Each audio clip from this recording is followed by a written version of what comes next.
When the village Baobab stopped whispering, Amina had to learn one new word that would change everything. Amina woke before dawn, the sky still a deep indigo. The baobab tree at the center of her village had always been a storyteller. Elders said it remembered rain and laughter, births and farewells. Today its trunk was quiet. The usual soft rustle that sounded like an old voice had faded. She walked to the tree and placed her palm on the rough bark. "Please," she whispered, "tell me what you know." "Nothing." Amina felt a small, unfamiliar word rise in her chest. Responsibility. She had heard it once at the market when a teacher from the town spoke about caring for the land. Responsibility. It felt heavy and bright at the same time. Amina decided to act. She gathered the children and explained in simple words what responsibility meant: to take care of something because it matters. They cleaned the path to the well, swept the courtyard, and watered the saplings. Each small action was a sentence and a promise. As the sun climbed, an old woman named Nuru arrived. She had been the baobab's keeper for decades. "The tree is tired," she said.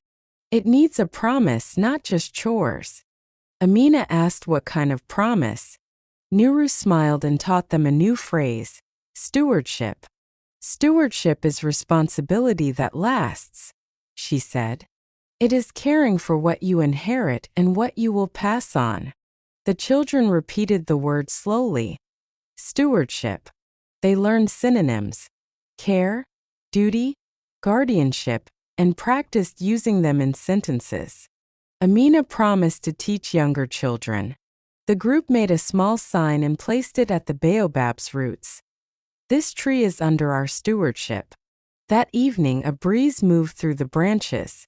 The baobab's leaves shimmered like 1,000 tiny coins. The old voice returned, softer but clearer. The villagers gathered and listened as the tree seemed to sigh with relief. Nuru explained that words can be like water. When you use them with action, they nourish. Amina realized that learning a single word had changed how she saw herself.